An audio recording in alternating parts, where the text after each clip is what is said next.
No, you're right, GB1. We've been building a lot of helicopters here on the show lately, but this one's different. Well, you know, moving parts is different enough. And trust me, I know our friends are gonna like it, and you're gonna like it too. I got this. Hey everyone, and welcome to Groove Builders, the show where we create together. I'm your host, Disorderly Cone, and this little astromech over here is GB1. In this episode, we're going to be taking a look at a brand new company to enter the metal model universe. Who are they? Well, they're Metal Time, and these guys are looking to dethrone Time for Machine as the motion metal model kings. Can they do it? How do their kits stack up? Do they actually work, and will it all come together? These are all great questions, Groovers, and we're going to get the answers. Let's get down to the workbench and take a look at the package.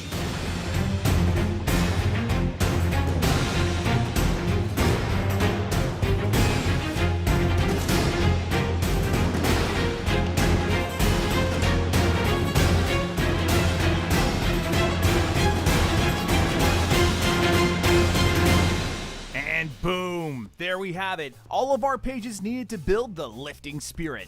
Lots of pages here, but not so many parts. We can definitely see some inspiration from their competition in these instructions.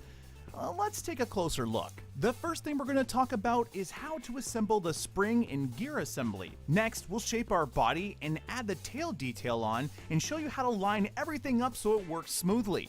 And finally, we'll go through the cockpit detail, how to shape it and put it all together correctly. This may not be as big as some of the other builds we've done like this, but I'm sure it's going to have its challenges.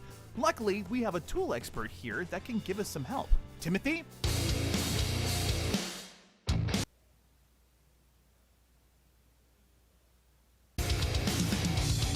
Hey, yeah, Timothy. What are you doing? I'm ready for Metal Time! Oh, no, actually, it's Metal Time is the name of the brand. We're actually building a helicopter today. It's a lifting spirit. I was told that you had all the tools ready for us too? Oh, right. The Metal Time Lifting Spirit is a model that not only requires patience, but also precision. Most of the tools you need come inside the package, like pliers, rasp, and claws. But to make things easier and more uniform, you'll need tweezers, tapping punches, and a Bender 1.0 tool. Now, leave me alone. Thanks, Timothy. I didn't know Dallas could rock out like that.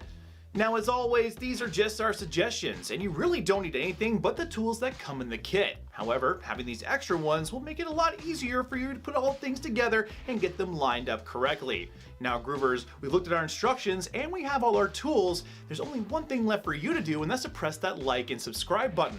We're currently trying to get to 4,000 subscribers here on the show and really could use your help. No pressure at all, though. I'll wait. Oh yeah, it's that little red button down there and the little thumbs up thing. Yeah, don't worry, I get lost too. Oh, thank you, I really do appreciate it. We got all kinds of really cool stuff coming on the show, and to have you here on future projects, it's gonna be kind of awesome. All right, Groovers, let's get down to the workbench and build this lifting spirit. The lifting spirit from Metal Time is a model that is a pleasure to build from start to finish. Like most thicker 3D metal models that move, you'll need to make sure that all of your bends are super precise for the best possible outcome. Something to keep in mind is that all of these builds are designed in a 3D CAD program, and all the parts are made to fit. You can get away with some tolerancy differences, but too many of them will result in the model either not working or not coming together at all. Think of these builds like watchmaking, and you'll be on the right track. Speaking of watchmaking, let's get started with our spring assembly. As you can see, our parts are highlighted in green, and the sheet number is right on the side. I will call this particular assembly the cassette. We need to take our spring and line up in the middle with our spring catch. I like to lay my parts out exactly like the instructions so I know everything is orientated correctly. Once everything is lined up, we can fold the cassette, making sure to get right to the edge before we bend any of our tabs. Doing this on all of our tabs and folding areas will make sure that everything is evenly bent. After getting our tabs bent over and in place, we can move on to our key. These pieces are a little bit funky. double checking the instructions, we can make sure that these 3 parts all line up correctly. Once together, we can use this washer to help stabilize everything. And now we can insert this into our cassette. When placing the key into the cassette, it might help to jiggle things around a little bit to get everything to line up with that spring gear inside.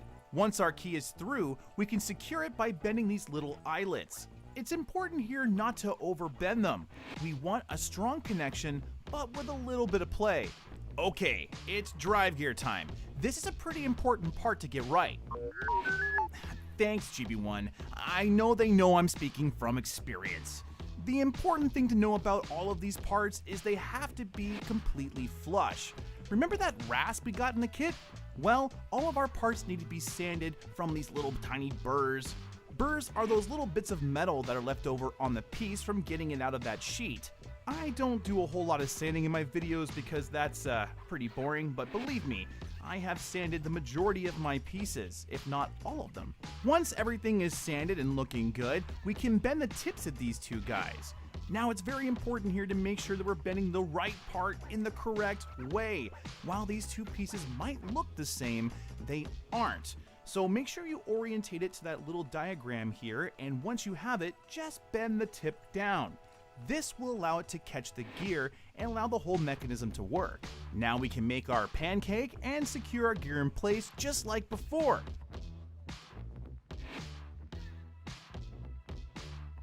Okay, it looks like it's more gear time. Much like our drive gear, these require us to pay attention to the details to make sure that we're putting the right part in the right place, but we also need to make sure these are properly sanded too. We're going to put these guys together in the same way as before. Line up the key, use the gears to help you get everything together. Then secure the parts at the eyelets. We have a whopping 5 of these to do. Rinse and repeat. And once we have all of that done, we can move on to making our top gear assembly.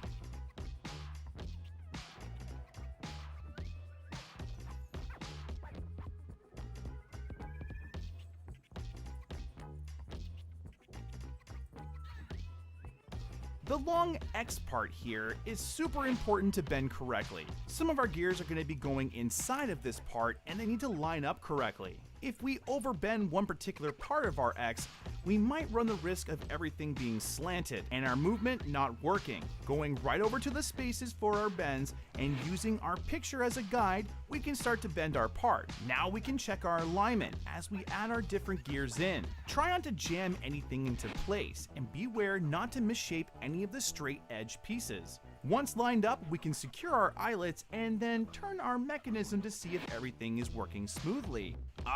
Yeah, look at how good that moves!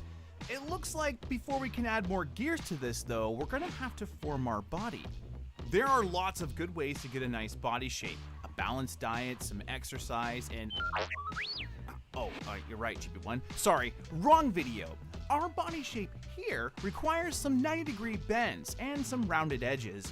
I found the best way to get a good rounded edge was to use my dapping set and roll it around the edges. This gave me a nice curved finish with no creases. Then I used my Bender 1.0 tool to get some really nice 90-degree bends. This tool is great, not just for metal earth models, but for these bigger guys too.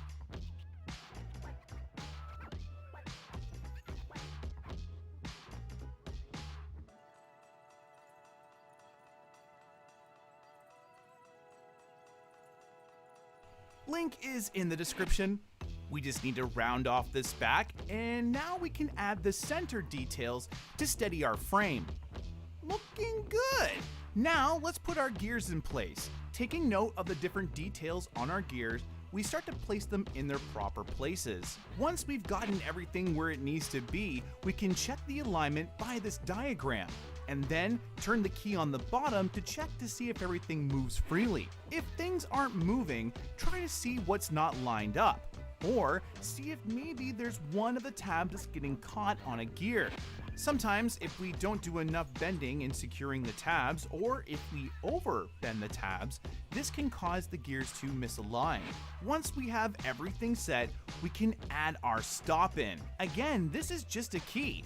It seems like there's a lot of keys in this build, and by the end, we'll be key masters.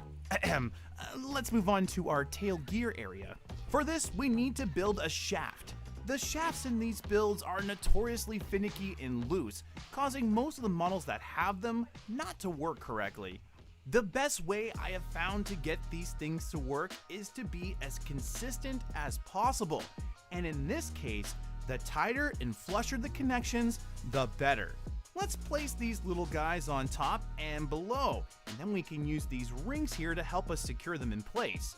We don't need to go crazy on the small bends, but make sure they are strong. Now we can add the end gears and secure them the same way. When installing the shaft, we need to line up the gearbox first, then place the back gear in the rear. You may find at this point that the shaft moves really freely and doesn't line up with the gearbox.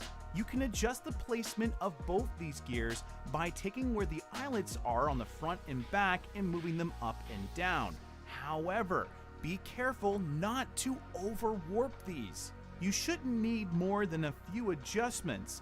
Over-adjusting this area might cause the whole movement not to work, so again, be really super careful about adjusting these eyelets. After getting that shaft in place, we can now add our other gears. I found this area to be particularly on the loose side, and I had to go over it several times to get everything to fit right. Don't be surprised if that little gear on the drive shaft just makes it to the rest of the tail. Let's do a little check. Alrighty, now we can add this little rotor and boom! We're ready for our cockpit. These details are a lot more straightforward than what we've been doing for the most part. Our seats are formed by equally bending the metal at all the fold lines. Insert them at their insertion holes and make sure that your tabs are nice and flush. We do the same for the center console and the instrument panel. Where I started to run into difficulty was with the landing gear. It's kind of hard to secure the gear in place with all of this detail in the way, but after looking at it, there really doesn't seem to be a better way of doing this.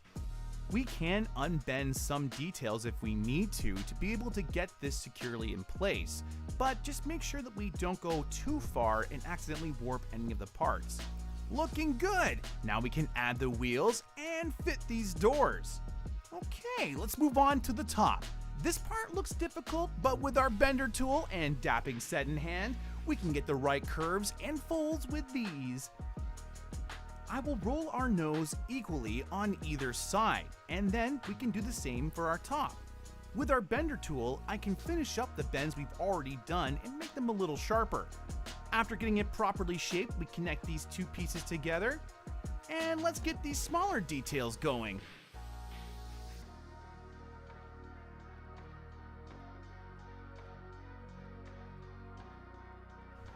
Looking really good. And now for some tricky alignment. Yeah, I know it's not straight, GB1, just give me a moment. There we go. Now, let's add our last few bits of details and give this thing a go.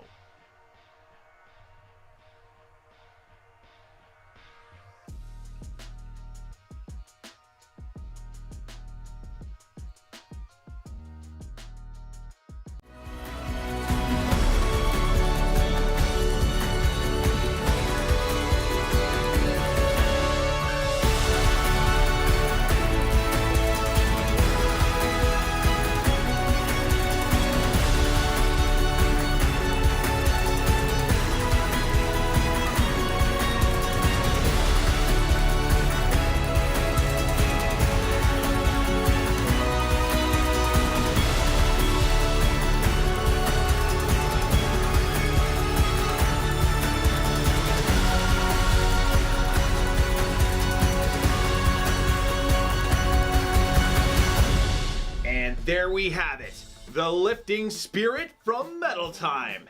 This build was awesome, right from the beginning all the way down to the end. Yes, there's some trickiness in there with all these kinds of builds, especially with these thicker kind of steel builds. When it comes to the moving parts, there's always going to be a little bit of finagling and kind of getting everything lined up just correctly to get all the mechanisms working right.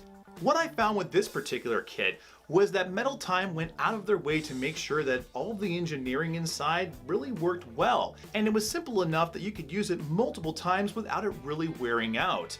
Because there's really not a whole lot of moving parts here, it's pretty easy to determine where something might be caught up. And to be totally honest with you, I found overall nothing really did get caught up.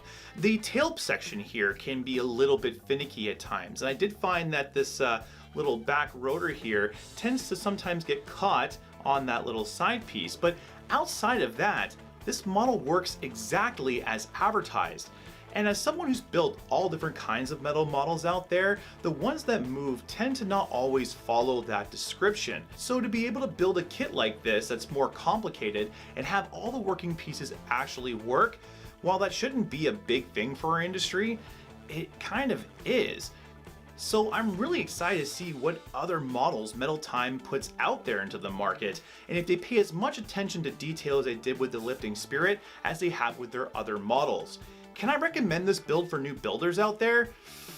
Not really. If you've built 3D metal models before and you're kind of aware about how all these things come together, this build will be pretty straightforward for you for the most part. The moving components are the only real difference between this model and, well, say a Metal Earth model, and of course the thicker metal. Outside of that though, if you've never built one of these models before and you're completely foreign to the whole concept, the thicker metal might be a little bit of a challenge. And not completely understanding that every one of these pieces needs to be exactly bent for it to work correctly is kind of a thing. I think a lot of people that come into our metal model hobby think that, if the piece just makes it, then it's good enough. And in most cases, it is. But unfortunately, when it comes to these premium 3D metal model kits, just good enough won't cut it. Everything needs to be exactly like it says in the instructions. And with Metal Time's instructions not necessarily being the clearest at the moment, I think a lot of new builders will be completely turned off from the hobby if they jumped into one of these guys. So for that, I really do have to recommend this for the more experienced crowd out there, but man, you will be so impressed if you pick this kit up. Groovers, I had a really good time building the Metal Time Lifting Spirit with you, and if you guys had a good time, don't forget to press that like button, as we got all kinds of really cool content coming on in the future, including other builds from Metal Time. Want to support the store and build cool stuff too? Check out groupbuilders.ca. We have all kinds of really awesome models on there at great prices with fast shipping to the United States and Canada, including some really awesome tools for our 3D metal model hobby. Now before I go, there's one thing that we have to do. You see, the difference between a lot of the other metal model companies and Metal Time is that after you've completed your build, you have an awesome little pin here to signify your completion and your master buildery, if you will. So, what we need to do is we need to put this on the old lab coat. I think right here is good, because that, my friends, marks an accomplishment of building something awesome. And every time we get a kit that has something like this on it, I do want to add it to my little lab coat here. All right, Groovers, until next time, keep building. No more metal music inside the TARDIS.